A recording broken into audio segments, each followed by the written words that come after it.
We're good to go. All right, good evening, everyone. In consideration of current COVID-19 provincial and public health orders prohibiting public gatherings of more than 5 people and requirements for physical distancing between persons, in-person attendance at tonight's special council meeting will not be permitted. Members of the public can access a copy of the agenda as well as draft minutes from the Town of Shelburne website, shelburne.ca, or watch the council meeting video from the town's YouTube channel.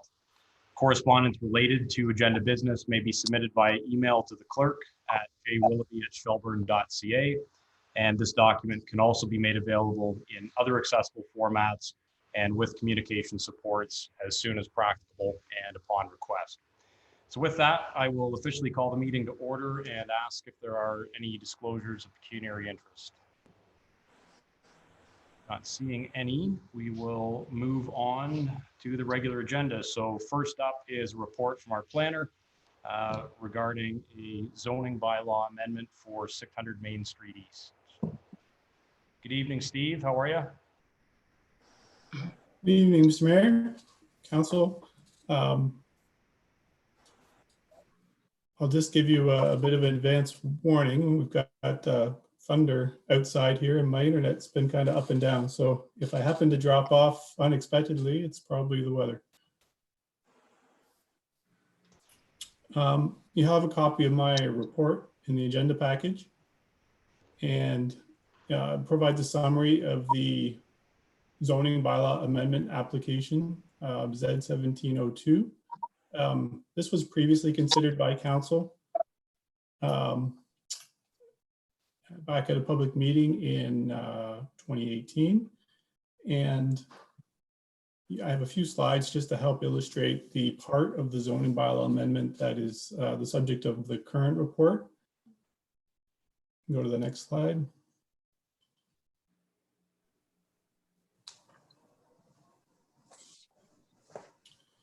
So just as a recap, this is the plan that was draft plan approved in 2018. There are 58 townhouse and semi-detached units. So it'd be a common element condominium development. So all the units would be on a private street with private services, with 2 points of access, one from Main Street East and one from Centennial Road, where it meets Industrial Road near the wastewater treatment plant driveway to the east. At this point in time, so this project is draft plan approved. They've got conditions that they need to clear, both for their plan of subdivision and their condominium. The zoning has not been fully approved for the site. We do have all the details of that for the most part, but at this time, the owner is really just looking to move forward with some marketing with a builder.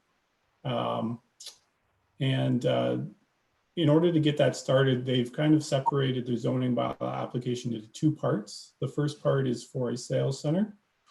And the sales center would be operated by Centerville Homes. So this would be a new home builder in Shelburne. And they would become the builder for the townhouse and semi-detached units in the development. So at this time, they're really just seeking council approval for a bylaw amendment to add a sales center as a permitted use within the site. The site, at least the west half of the site, is already zoned R5. And as I've mentioned, it is draft plan approved. So normally with some residential zoning and a conditional approval, we're generally pretty comfortable with a sales center because it allows the town to enter into an agreement with the developer to cover off the obligations of the developer with respect to operating the sales center. That it can only be in conjunction with this residential development and for marketing purposes, and that it eventually has to be removed, obviously, when it becomes fully occupied residentially. And there's usually some deposits and securities in conjunction with that. Next slide, please.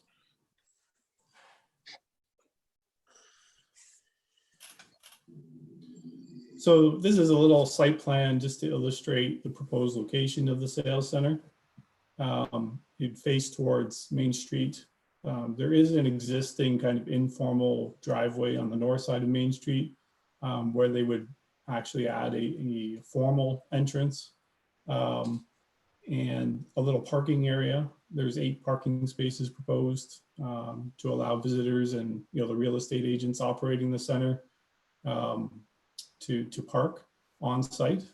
And obviously this would not be operating until there's no restrictions on a business like a sales center be operating. But they'd like to use the time that they have between now and then to try and get this sales center set up so that it's ready to go when they can start having people visit the site to look at the models that would be offered. So the sales center would be located about 3 meters or 10 feet from the east property line, which is common for, say, a residential structure or any kind of temporary structure adjoining a residential property line in conjunction with a draft approval. The parking area you can see is about 1.5 meters or 5 feet from the east property line. And we'll also make sure that we have an understanding of where any other ancillary signage and that kind of thing will be located. In fact, I think they've already applied for, obtained a sign permit for the sales center. It would be a pretty unique structure. So they're looking to construct it out of shipping containers. And so basically they would, you can see in the drawing to the right-hand side, they would line up shipping containers side by side. And these are kind of modular prefab for sales center use. They would meet all the associated building code requirements and all the building code requirements for a structure in terms of how it's affixed to the ground and how it's all assembled.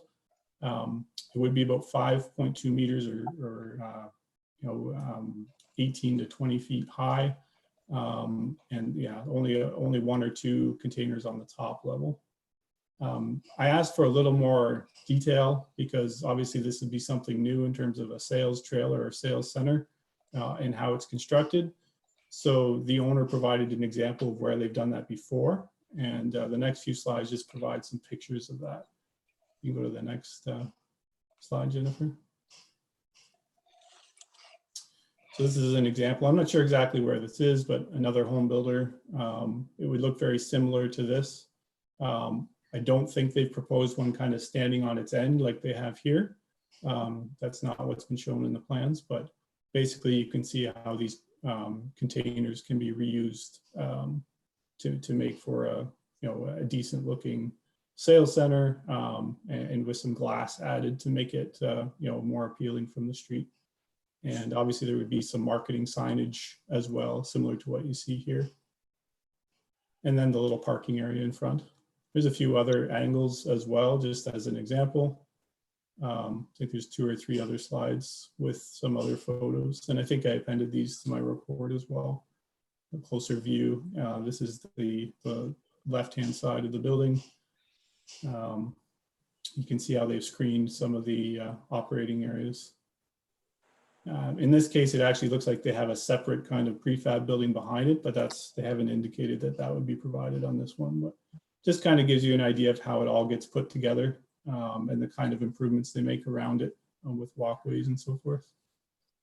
So as I say, this would be a temporary structure, only permitted for as long as they're in the marketing and actively pursuing final approvals for their subdivision, as well as during the construction program. But if construction or any activity related to the development should cease for more than 60 days, they'd be required to remove the building. And again, we'll make sure we have a security to make sure that happens if there is a long pause in marketing activity. So there is a bylaw on the agenda tonight. Again, the bylaw would only provide for this sales center permission, and there would be further zoning bylaw amendment brought forward at a future date with all the remaining details of the rezoning of the site. All of the consultation and circulation requirements of the Planning Act have been met, and there's a brief summary of comments received in my report. So with that, I'm happy to try and answer any questions should you have any. Thank you. Any questions for Steve? Yeah, I have a question. Councilor Donato? Steve, I'm gathering they're going to have to connect up somehow for washrooms and whatnot. Is that part of that CCAN trailer system? I did ask them that. Initially, they're not going to have any water or washrooms in the building, like permanent, or built into it. They would likely have like a porta potty on site that would be removed or cleaned as needed until they advance their site servicing program. And then when they advance site servicing, that's when they would bring water and a sanitary line in to make a more kind of formal washroom. And my other question is, I have no problem with the CCANs the way they were set up there, but I don't want something that looks ugly from the road. You know what I'm trying to say? Like, are they planning to plant trees, flowers, or whatever, something to make it look half decent from the road? Is a good point. We have not received like a little landscape planting plan yet, but we'll ask for that or require that before we give them the municipal approval if you do pass the zoning. That way we have an understanding of what walkways they would have and where they would plant some vegetation around it to make it a little more visually appealing from the street. And do they need approval from MTO for an entrance onto our main street? They don't. That part of the development is actually in the connecting link, so it's just a town entrance requirement. Okay, that was all my questions. Okay. Steve, I have a Wade, if I could ask a question. Go ahead. And I didn't hear, unfortunately, the beginning portions of Walter's question, so I apologize if they were redundant because technical difficulties. I had to sign back on again. But in any event, Steve, if you could just refresh my memory, is this the same owner of the property? This came before us quite some time ago, so it's the same owner, yes? It is the same owner. It's MDM Developments. They are not the builder, though. They had been marketing to a few different builders to basically purchase the lots and build the homes. And they're now working with Centerville Homes. Okay. The reason why I asked that is because obviously, if I recall correctly, there was some presentations that were made to council about the development overall, sort of what we could expect, etc. And we spent a considerable amount of time sort of trying to steer them in the right direction with respect to the type of housing that we felt the community needed. Councilor Donato spent quite a bit of time talking about senior residents, etc. And I just want to make sure that that information is not lost. There's that corporate memory, I guess, if I may put it that way, that's going to be forwarded to the developer. Yeah. So it's really built into the conditions of approval. So they have more detailed designs, including the home models and whether they're bungalows and that kind of thing to provide. And that will all come in due course before they're allowed to build any homes and proceed with all the site development work. So yeah, that's all built into the conditions. And ultimately this will come back one more time for, a few more times, frankly, because council will have a chance to give final approval or consideration to the rezoning, the full rezoning of the residential units. And then there will be development agreements that come forward as well for council consideration. So we'll have more details in future meetings. Okay. And lastly, it sort of feels that we were left at the altar, not too long ago. How confident are you with respect to this project finally moving forward? I'm very confident. I mean, the owner's been seeking someone like a development or building partner and have had a few come to the table, but it just didn't work out on his end. So, I'm glad to see they it's a good sign that they're moving forward to marketing and that they have a builder committed to the site now that is willing to do that step. It's a big step to go forward because obviously once they start signing up purchasers, they have to deliver. And that's really what they need to get this project off the ground. Okay, thank you. Any other questions from Steve? No, I'm good, thank you. Oh, sorry, for anybody else. Sorry. I think I did say from Steve, but I meant for Steve. Is everybody good? Okay.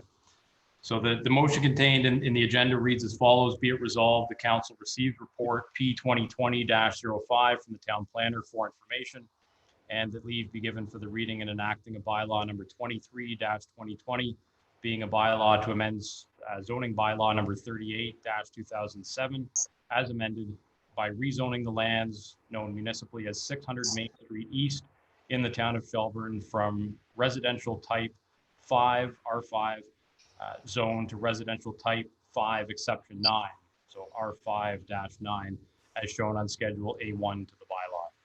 I have a mover and seconder for that. I'll move it. Moved by Councillor Buffett, seconded by Councillor Donato. Any further discussion on that? All in favor? Aye. Any opposed? That's carried. Thanks, Steve. Thank you. All right, so next we have a report from the CAO, provide a summary and next steps for the reopening of Town Hall. Denise, walk us through that. Through the mayor. The report is a general summary of the steps that we're putting in place to allow Town Hall specifically, as the blueprint had addressed a number of different elements of the opening for the corporation in its entirety. This is addressing specifically, as I just mentioned, Town Hall. So I'll go right to the recommendation first, which is what we don't usually do, but for the sake of those people that are listening and or watching through YouTube, that we're looking at a tentative date based on a reopening of Town Hall of Monday, June the 15th. And it's also recommending based on sanitization needs, hygienic responsibilities, as well as distancing. And it provides us with the emphasis continuing on electronic engagement for services, that we would also be revising our daily operating hours from Monday to Friday from 8:30 to 4:30 for the month of June, probably until further notice, until 9:30 to 3 p.m. So I guess the end of the story first. I think it's not an understatement that all municipalities since mid-March are sharing the same challenges as well as opportunities in how they do business across Ontario, if not Canada. We were deemed an essential service, and as council knows, we transitioned in the approach that we took, where at first we were fully staffed in the office, where we were providing access to our community on a scheduled basis, and that evolved into a predominantly work from home. On the list of the current dates that were summarized, many of these were referenced in the Directors of Finances report on May the 11th. However, what I would like to draw our attention to is on the May the 14th, what the province looked at in terms of stage 1 and which businesses would be reopening based on a transitional approach, as well as the most recent release by the province on the 19th of May and the continued restrictions on social gatherings. And within that document, there was also a stress that reopening should be very driven by safety, public responsibility, as well as when you're ready. And we believe that this report is a representative of that and is a hybrid approach. I'm not going to re-summarize the things that we did in terms of taking place, but I will note that since the end of March, administrative staff outside of our operations team have been working predominantly at home. I did reference that while working at home is working, as it was noted by Steve Weaver, due to thunderstorms and that many of us are in rural communities, internet reliability sometimes can be a challenge, and that makes some of the obstacles that we have to overcome just that more interesting, but we've managed to do so, and we believe that the services have continued quite well. Also, of course, council meetings have continued based on a special format as virtual, and I'll be addressing the go forward strategy in this report. So I have referenced the approval of the blueprint for recovery as approved at the special meeting on the 13th of March. That is serving as the foundation for staff as we look at the 3 prongs, and this report is looking at restart. I think I should emphasize that our restart for Town Hall is a gradual process as the blueprint outlines. And the time of opening is a reflection of that. We've gone through a series of reviews in terms of our space. I think anybody that's visited Town Hall, not only is our council chambers exceptionally compact with little or no seating to expand for our gallery or the public, our office space is similarly space challenged, even though we function within the COVID-19 physical distancing requirements. That is going to become an exceptional challenge. So review has been undertaken of the space that we occupy. And I've outlined in the financial section the costs associated with looking at some of that space, but there is a fairly extensive list at a high level of everything that we've actually looked at in terms of the front counter and space between the customer and the front counter staff, to the areas of our council chambers, council chambers of our staff area, as well as the spatial mitigation that each working station would require. We've looked at how space in the building would be realigned, including boardrooms, the gallery upstairs on the second floor for board meetings, the council chambers being used primarily, or if not exclusively, for council committees only, where no more than 6 people could be in the room, and how we would accommodate where the public is participating in those. The biggest challenge that we have is the council chambers, and that we will need to redeploy when we do have in-person meetings again, that all council meetings will be held in the Town and Country Room at the CDRC. We still need to just go over what the actual space in terms of the public's attendance could be. We don't usually get over 50 people to begin with, so we may not have a challenge. Where we will potentially have to look at the impacts is whether or not the OPP's costing presentation, which we expect will be late June or potentially in July, will be, if in person, something that room can accommodate. The other thing we did look at, because we wanted to see if repurposing Grace Tippling Hall for any other purpose could be achieved, it's exceptionally limited. The spacing of the rows means that every 3rd row can only be used, and we would be lucky to get 3 people in an aisle if someone walked past another person, which we don't believe would be consistent with social distancing, or physical distancing. To take out rows to gain an extra 5 seats would be not only questionable because of where they'd be stored, they're all plaqued from donations. So Grace Tippling Hall is unique in the fact that 185 seats, when social distancing is accommodated, would provide us with about 25 seats going forward. This would allow us to use this space exclusively for staff meetings or presentations and consistent with physical distancing. The spill effect of this impact, and it's being felt by theaters and performing arts centers and arts and culture across the country, is that even if we were to reopen and physical distancing remained in place, it would actually mitigate a performance being viable, in our opinion, because to go from 185 seats to probably 25 seats would make any production more financially challenged than it already is. So in terms of the costs, Claire had outlined costs that we had incurred to date in her last report on May the 11th. Since that time, the additional costs that we've summarized in terms of the protective measures and the reopening related costs are listed. In total, it's about $16,000. I should note that the 2 largest costs within that summary would be for the rental of the CDRC, and this is based on July start till the end of December for about 30,000, no, not 30,000, sorry, 3,000. I haven't got my glasses on here. And we also require a portable sound system for council meetings at that venue.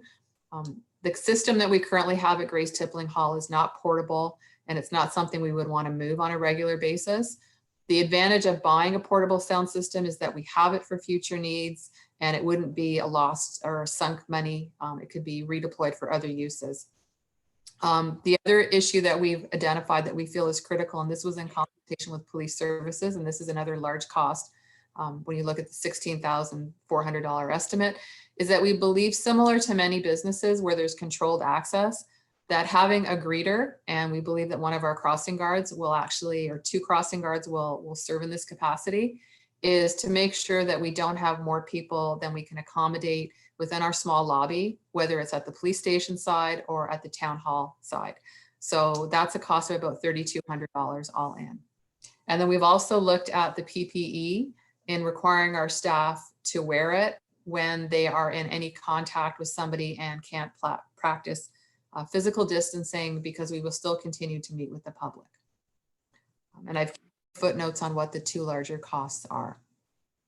We anticipate having some hybrid working relationship with our staff and not mandating that everybody be in the office at one time and providing flexibility. We certainly have to recognize that schools are not returning now, nor are daycares opening at this time, and this will impact some of our staff, and we need to provide some accommodation. And therefore, we looked at some impact cost-wise of supporting that from a hardware perspective for continued staff remote working. So in summary, to take you back to the recommendations, we've worked through a number of issues with respect to how within our space we would accommodate the reopening, how that impacts the public attendance at town hall, how that impacts the public's access to town hall, including the closure of the second floor to public access for the time being. And the cost associated with this is estimated at $16,000. I've also noted that this is simply a snapshot in time, and we will have other costs for the town of Shelburne related to operations, but certainly that report will be independent of this report. And we hope, as I indicated, to reopen on Monday, June the 15th with reduced hours during the transition from 9:30 to 3, in contrast to our regular hours pre-COVID-19 of 8:30 to 4:30 Monday to Friday. And that concludes my report. Through the mayor, I'm happy to take any questions. All right, any questions for Denise? Vegan. In regards to the portable sound system, you mentioned that the system that we have in the Grace Tickling Hall right now is not portable, and I fully understand that. However, in the council chambers in the closet, Jennifer, we used that system that's in that closet already for Street Festival in the past. Is there any reason why the system that's in that closet couldn't be used for this purpose? Jennifer? I'm going to let Jennifer take that. I'm looking for something more simplified, something more easily portable. Knowing that the cordless microphones, we've had issues in the past through the EDC breakfast with connectivity of those. I'm just trying to look for something a little bit more simplified than what's already there. We don't necessarily have to have wireless microphones, though. The system that's there can be fully wired. Yes, I fully understand that. Wade? Yeah. Kyle, sorry, is Kyle finished? Kyle, are you finished? Yeah, thanks. I have more of a comment than a question. I know that these dates are projections, but to be honest with you, I'm really concerned about even the potential of reopening it in June. In my opinion, I think it's too soon in light of the numbers that we are consistently seeing in the upward ticks. And I understand being deemed an essential service. The Toronto Transit Commission has been deemed an essential service, but they've made it very clear that those who are working in offices should do their best to stay at home and work from home as long as possible. And so I just wonder whether or not that the potential reopening in June is a wise thing to do. Personally, I don't feel comfortable with it. As we talk about the room at the CDRC, one of the questions, and Lindsay may recall this, that I asked of the staff there, particularly Marty, is the ventilation system that is in the room itself, and whether it's just sort of the recycling of stale air, is there fresh air sort of being recycled in any of the rooms that potentially could be used. We haven't yet got any answer to that question. Marty did say he was going to take a look at that and report back to the board. And so again, I just put out there that these are just my personal concerns as to whether the potential of opening of June is just much too soon, and whether or not, even if we did reopen, and again, I'm just putting out there, speaking for myself, as to whether I would feel comfortable returning back. Others may, and that's totally fine. But I'm not certain if the trend continues that I'd be comfortable returning back to the setting that's being proposed? So through the mayor, in terms of looking at a plan, we consulted with all of our staff.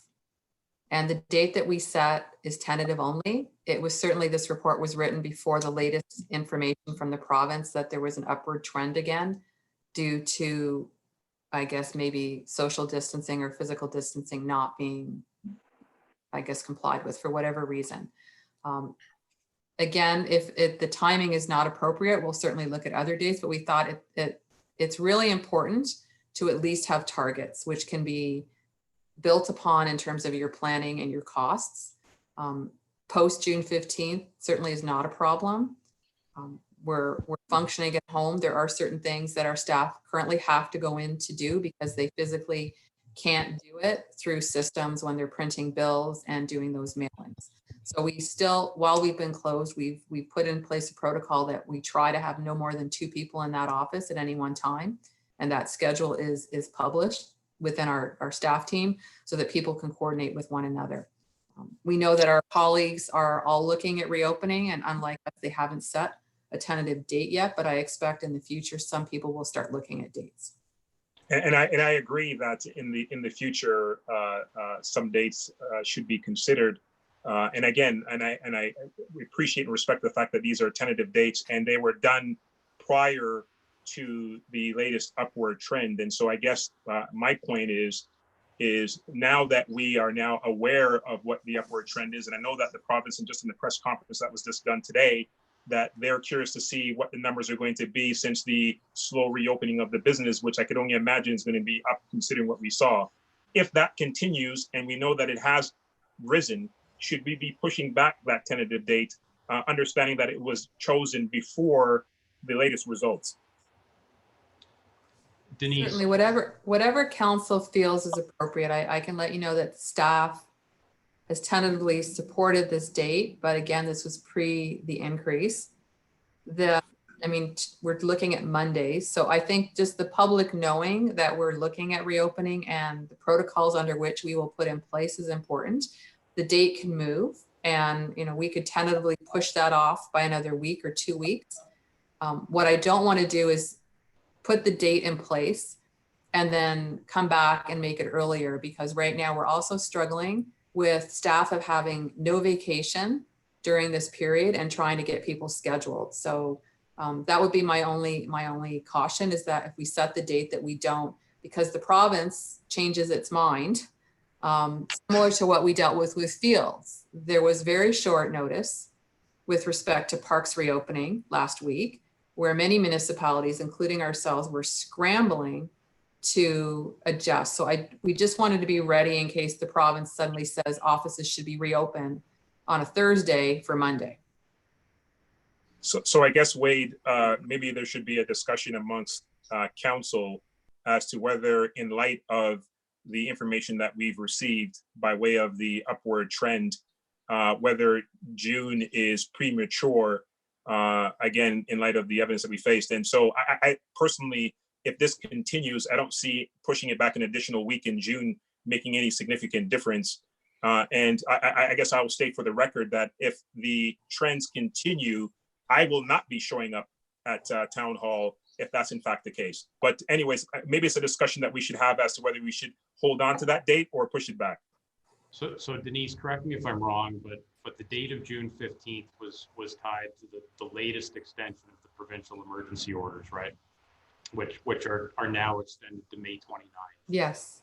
But when the report was finished was Tuesday of last week, and that's because the 19th there was information. What date is it today? I'm losing track of my dates. No, the 13th. The emergency orders were extended till the 29th, and originally a lot of people were aligning a lot of their business decisions with the provincial directions, and then we have new information since the report was finalized regarding the fields and the parks, as well as a slow reopening of other businesses based on them being deemed curbside or retail, including the list expanding in terms of which businesses were opening. We do have some people that do require some in-person service. We were accommodating that before. We still do, for example, marriage license right now, but it's very, very limited. So my So, and I just should clarify, by returning to administration did not imply that in-person council meetings were going to be reinstated immediately. That may take longer with respect to gathering protocols. Physical distancing aside, right now a gathering is limited to 5 people. So in-person presence of a council meeting is not possible. So we would anticipate that electronic formats would continue until that was in place, and whether or not there would be an evolution of the council meeting, which is currently a special meeting, to accommodate public questions online as well as delegations, is something that Jennifer can address. So my point simply was that the date of June 15th, I think, was pegged to the most recent extension of the emergency declaration. So basically, it's about 2 weeks after, when we're expecting that emergency declaration to be lifted. But Steve, I think you're right. In light of the last 5 days, seeing a steady increase in new cases, I don't think it's beyond the realm of comprehension to expect that date may be extended by the province yet again. And that's going back to the blueprint. The whole reevaluate portion, I think, speaks exactly to this. As information changes, we have to be flexible enough to change with that. So maybe, Denise, that's a good benchmark to use. Sort of, we would reopen kind of 2 weeks after whenever the provincial order is eventually lifted. Does that make some sense? Through the mayor, yes, we can certainly use that as a guideline. We've done all the preliminary work now in terms of what we need to do in terms of the physical distancing and the spatial changes to our office, that we would be ready to go.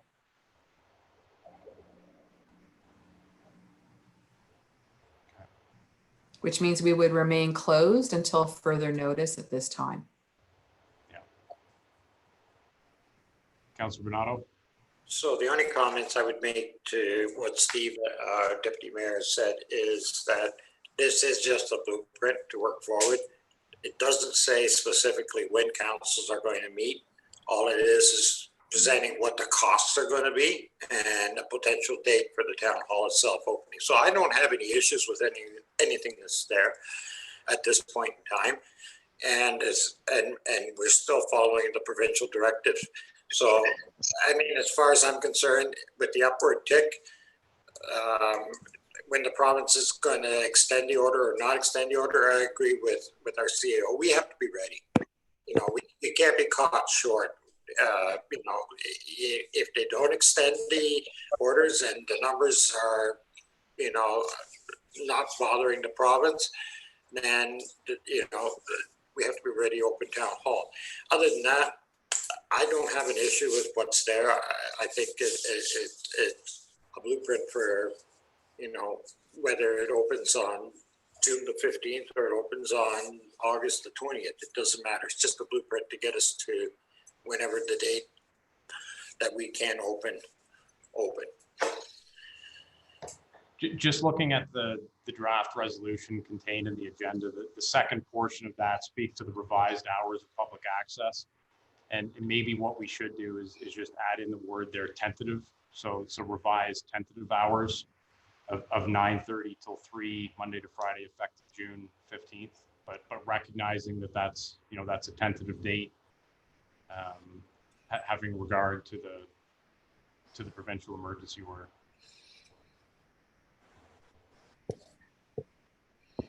Denise? Can I just clarify, if the direction of council is to not use the June 15th as the target, could the original first recommendation be revised accordingly? And that no date be set at this point, and that we be prepared to reopen 2 weeks, as was suggested, following the lifting of the provincial emergency declaration. So sorry, which direction are you looking to revise? So the first one had said we would look at reopening on the 15th of June. Yeah. And maybe that would be better to delete entirely or replace. I'll let Jennifer provide the guidance. to simply say that your direction to us is to not have a reopening date stated, but to follow the guideline that we would be prepared and ready to open 2 weeks following the emergency declaration of the province being terminated.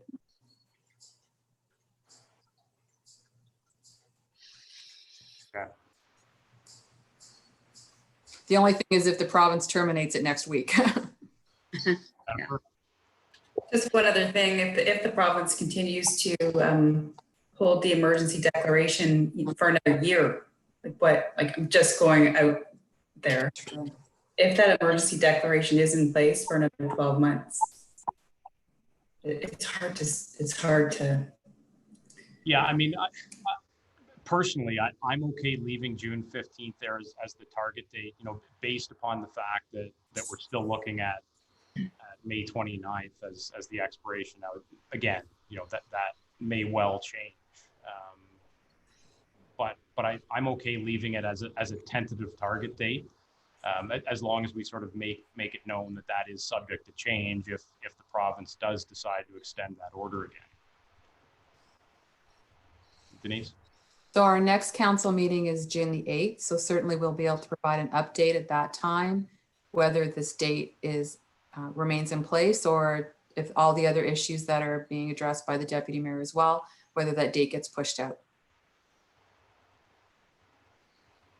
So Jennifer, that suggested amendment that I made, do you think that captures it enough? So I mean, we're not, absolutely tied to June 15th, but that is the tentative date that we're aiming for as of right now. Does that work? Okay. Yes. All right. Well, let me read the amended motion then. So be it resolved, the council receives report CAO 2020-03 regarding COVID-19 general summary and next steps for reopening town hall for information, and that the revised tentative hours of public access to town hall of 9:30 a.m. to 3:00 p.m. Monday to Friday, effective June 15th, 2020, and until further notice be approved. I have a mover and seconder for that. I'll move it. By Councillor Donato, seconded by Councillor Fegan. Any further discussion on that motion? All in favor? Aye. Any opposed? Carried.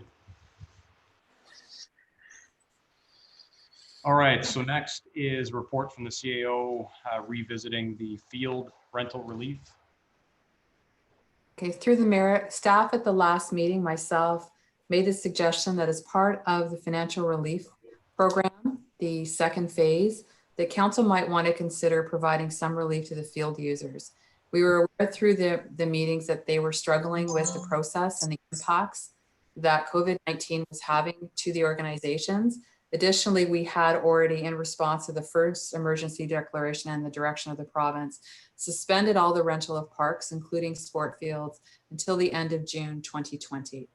So with respect to the process, we did follow up the next day, and our staff are commended for such short engagement process with the field organizations, and 4 responded, and that is attached for you in Appendix 1, the comments they provided.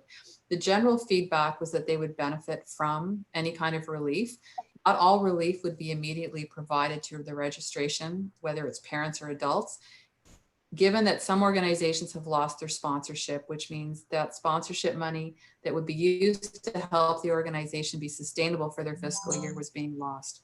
So what we looked at, because of the provincial orders and the extension of the emergency declaration, and even the most recent acknowledgement from the province of last week, did not provide organized sport that are in teams to be participating.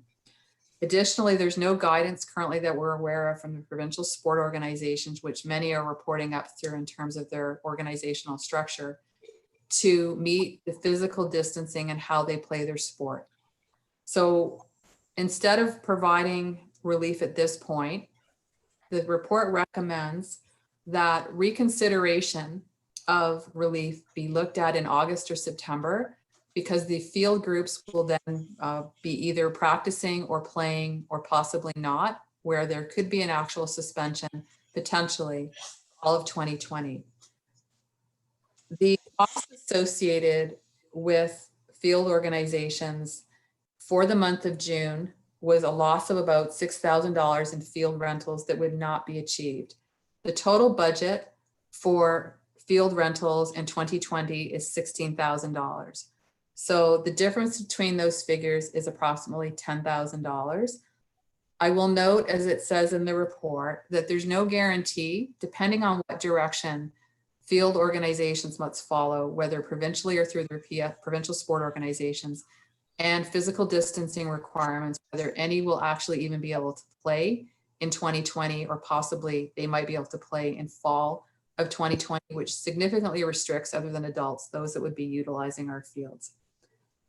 So it's for that reason that, as opposed to recommending to council that a percentage of the current fees that are estimated for the balance of 2020, assuming that fields would be available for play starting in July, whether 100%, which would be $10,000 relief across the organizations, or at 50%, which was also suggested, which would be obviously a $5,000 relief across the organizations, that waiting to see how they proceed was recommended, so that some relief could still be provided to those organizations for the consideration of council, whether in August or September of this year. And hopefully then that money would benefit their 2020 fiscal year and their operating season.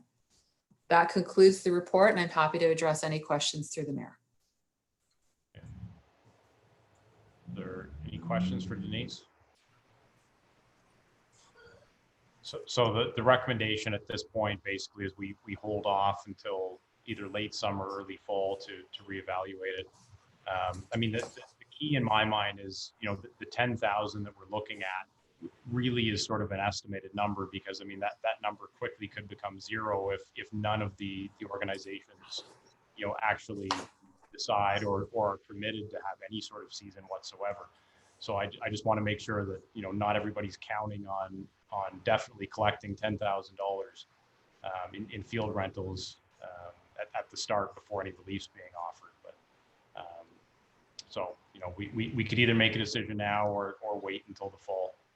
Councillor Buffett, did I see your hand there? Yeah, my personal opinion, based on the current situation, especially the past weekend with all the extra activity in parks in Toronto and a lot of other areas, is that it's highly unlikely, based on what's going to take place because of that, that we're going to see this happen anytime soon. And if anything, it'll be postponed towards the end of the season altogether. So instead of delaying it again and saying that we'll look at it again for the third time, why don't we just move to provide those fees at 100% rate for whatever is left of the season, if there is any? Then at least they would have some direction in terms of knowing what to expect and have something positive going on. Okay. So I guess that the rationale there is that would provide some incentive to some of the organizations that, you know, might be sitting on the fence deciding whether or not they're going to try to salvage part of the season if and when they're able to do so. right, and so that we would just give the fees for the season. Okay. Councillor Fegan? The last time that we discussed this, after our last discussion, I did actually go out and talk to a lot of the organizations just to get their feedback as well, personally, because one of my statements was I wasn't sure if 50% was going to be enough to give them any kind of an incentive anyway. And I'll retract my statement after talking to them, because what their feedback that I found is any help would be beneficial to them. But I do still lean towards the same opinion as Councillor Buffett, that the incentive to get them to continue is still in line with our council strategic priorities. The fact that if we waive these fees, and again, going to Mayor Mills, that the fact that we're looking at a $10,000 number, the reality is most of these organizations, their registrations have fallen down to at least 50% or less at this point this year, as opposed to their numbers last year. Looking at those numbers projection, I don't think that we're realistically looking at a $10,000 income potential anyway. This would go a long way in supporting our strategic priorities. This would certainly make a strong statement to the community that we are still pushing to help them, in my mind. Okay. Well, so the draft recommendation, essentially is to defer this, but, Councillor Fegan or Councillor Buffett, if you want to make a verbal motion. Yeah, I have a verbal, if you like, that we be it resolved that council receives the report CAO 2020-04 regarding COVID-19 and potential 2020 field rental relief costs, and that the council waive all fees for 2020 season. I would second that. You're seconding that, Councillor Fegan? I would be willing to second that. Okay. All right, so we have a motion on the floor. Is there any discussion on that? Yeah, I actually have a comment. I'll direct this to Councillor Fegan. I mean, as you know, the last time we discussed this, I was thinking that at least 50%. I'm glad that you went and you did what you did, and trying to get a sense of what the appetite was, or what any relief would be received and how it would be received. And you're saying even at 50%, it would be welcomed. Did you also get the sense, and maybe this is just obvious, but if it is, then just restate it, I guess. But did you get the sense that whether it was between the 50 or the 100%, that they would proceed on whether, again, it was 50 or 100, or did they say to you, or you get a sense that, look, with 100 for sure, we would contemplate moving forward. Anything really less than that would be extremely difficult for us to even consider.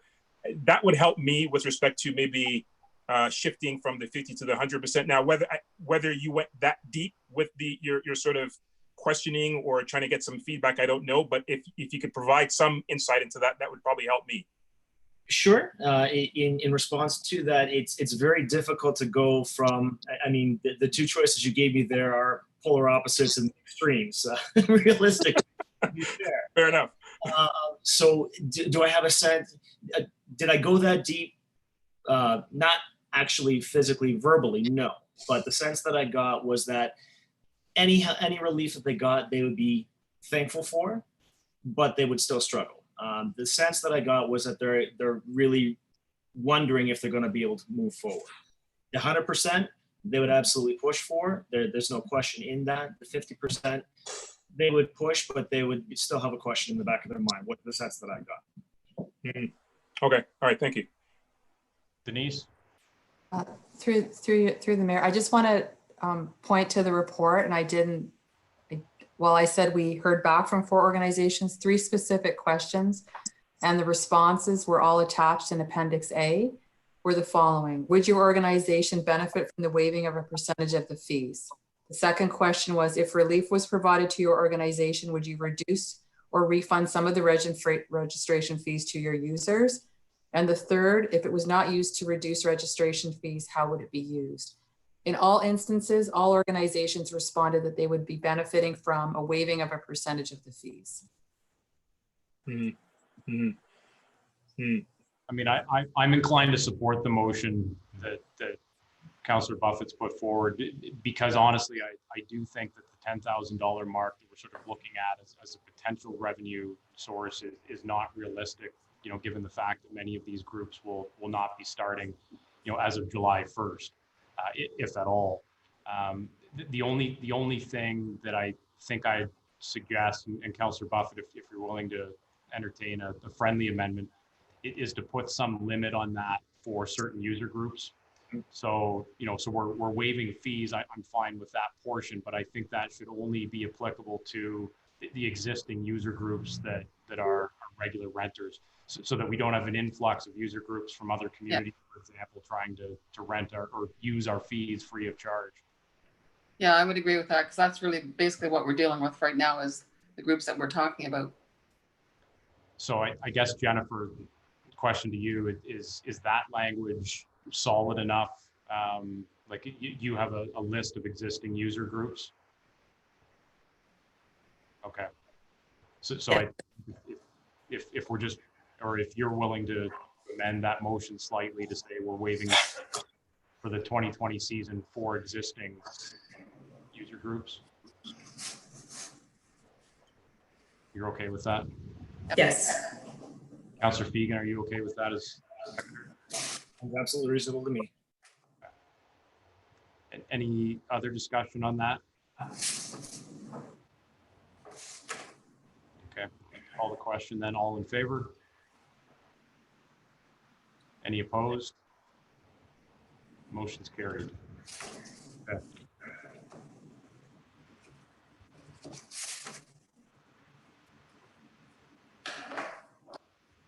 You got that motion okay, Jennifer? I did, yes. Next up is a verbal update from the treasurer. She requires a resolution for the Federation of Canadian Municipalities grant application. Want to just walk us through that briefly, Carrie? Sure. This was a 2020 budgeted item, and it's Citywide Works software, which complements our existing asset management software that we use. And we had put it in the budget, knowing that we would only be purchasing it if we received the grant funding. So FCM, which is the Federation of Canadian Municipalities, has just recently opened the grant allocations as of last week, I believe. And so we have asked Public Sector Digest, who operates the Citywide Works software, to apply for this grant for us. And accordingly, we need a motion of council to accompany the grant application. All right, so it's kind of a lengthy motion here. Be it resolved, the council directs staff to apply for a grant opportunity from the Federation of Canadian Municipalities Asset Management Program for asset management systems implementation in Shelburne. And that the town of Shelburne commits to conducting the following activities in its proposed project submitted to the Federation of Canadian Municipalities Municipal Asset Management Program to advance our asset management program. Citywide maintenance manager license, citywide maintenance manager implementation and data analysis, and systems training. And be it further resolved that the town of Shelburne commits $9,480 from its budget toward the costs of this initiative. I have a mover and seconder for that, and we can discuss it. Moved by Councillor Hall, seconded by Councillor Fegan. Any discussion on the motion? All in favor? Aye. Any opposed? Carried. Next is consideration of a bylaw to strike rates of taxation. Ray, do you want to explain how that works? So this is our final tax collection bylaw that sets the tax rates for the year 2020. And it follows the approved budget that was adopted by council, which remains at a 7.54% increase in the levy. So that part remains unchanged. The only thing that has changed is that the tax rate has increased ever so slightly from 1.58 to 1.79 since the budget was adopted. And that is because the tax ratios that the county adopted for multi-res and farmland, those ratios dropped in accordance with the legislation. So when those drop, that means the residential portion has to pick up more. So what it means for an average homeowner, I had reported at budget time would see an increase of $123.85, would now see an increase of $128.77. So it's another $3 because of the tax ratio changes. Now, having said that, the County of Dufferin tax rates and the provincial education tax rates all went down. So those decreases help offset the town's portion. So overall, on a total tax levy, the average homeowner would see a 3.65% increase overall. So our 5.7% increase for our portion drops to 3.65 overall because of the county and the school board tax rates lowering. Sorry, I threw out a whole bunch of percentages at you there. Okay. Essentially, this bylaw covers the money that we needed to raise in our 2020 budget. And the sun just came out and I'm blinding. Okay, so the resolution reads, be it resolved that leave be given for the reading and enacting of bylaw number 25-2020, being a bylaw to strike the rates of taxation and to further provide for penalty and interest in default payment thereof for the year 2020. Mover and seconder. I'll move it. Moved by Councillor Fegan, seconded by Councillor Bernardo. Any discussion on that? All in favor? Aye. It's carried. And next is a bylaw to amend previous bylaw to provide for the levy and collection of rates required for the interim levy. So Carrie, do you want to explain that? So under the Municipal Act, we have to pass a bylaw for the interim billing as well. And when we did that last year, we set our due dates for February and May. And because of the pandemic, we've changed our May due date to be June 19th, I believe. So that bylaw is just an amending bylaw to change the due date. So be it resolved that leave be given for the reading and enacting of bylaw number 26-2020, being a bylaw to amend bylaw number 67-2019. Mover and seconder for that one. Councillor Hall, seconded by Councillor Buffett. Any discussion? All in favor? Aye. Carried. That brings us to council inquiries. Are there any inquiries this evening? Councillor Fegan.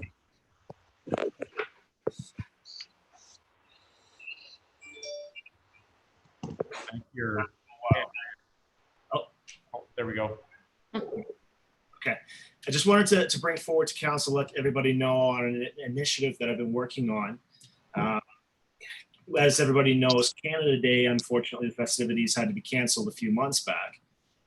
But one of the plans that we had for this year was Andrew Charles from Streams. We brought him in to give us an idea of something that we could do as a community for the festival. And the idea was to build a Canadian flag out of barn board and have the community come in using their hands as handprints on this barn board built flag, just to celebrate Canada Day. When the festivities got canceled and all of this COVID started building up, I got the impression and still have the feeling that we needed something as a community to pull together as a community. So I personally took it upon myself to reach out to him and ask him if he would be interested in continuing the initiative, bring this to the community as something that we can do during this pandemic, just to bring everybody together as a community, sort of as a memento, and we're going to be plaquing this thing up as well. Now, I brought Wade and Jennifer, as well as our police chief, in to discuss the idea, just to go over some of the logistics that we were already planning. And so far, we've gotten a lot of support for it. So we're still working on the details and the logistics, but the idea is we're going to be building a 10 by 20 foot flag out of barn board that we're going to frame up into two separate pieces. What we'd like to do is actually book a day, set it up in the town hall parking lot. We originally thought of Fiddle Park, but then the thought was if we go central in town, people who walk would have more opportunity to come and participate as well. So figuring out the date on when we're going to do this and the logistics and making sure that we can still have the social distancing aspect maintained. We'd still like to put it forward. We're going to have a day that we set aside, town hall parking lot. We'll set up the station. We've already got the barn board. We're going to be getting the paint already. This is going to cost the town absolutely nothing because between the three of us, we're going to handle all the costs as well. We are talking about having two separate wash stations as well. One for before you put your hand into the paint, one for after as well. Along with that, I've also talked to Andrew Lewis from Giant Tiger, and he's on board as well. He's going to give us some Canada Day swag to provide for the community as well at the same time. So the idea, once this flag has been painted. With council's permission, what we'd like to do is for the 2 weeks starting Canada Day and then the 2 weeks afterwards, we'd like to hang this in Jack Downing Park as a celebration for Canada Day, but also as a commemorative how the town pulled together through this pandemic that we can have permanently. After those 2 weeks, the plan is then to move the flag over to Fiddle Park inside the pavilion that we have there. And we'll hang it directly on the wall on the inside. That's good. So initially we had talked about doing the painting and whatnot at Fiddle Park. So I think we'll have to discuss. I mean, if we're going to move it or like to move it to Town Hall parking lot, we'll have to kind of work out logistics on that. But yeah. Any questions for Kyle? I would just say, Kyle, hey, fantastic idea.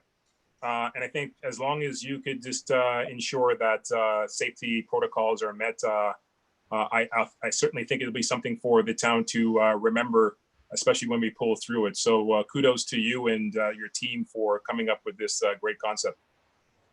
Thank you, sir. Anybody else? Walter going to the ocean for a swim? Oh, there he is. Lost you for a minute. Oh, that was me. I was listening. Okay. All right. Any other council inquiries? Councillor Wagner. Hey there. I was just wondering if on our website there is the potential to create, I guess we sort of have an area where there's like a showcase for businesses and whatnot.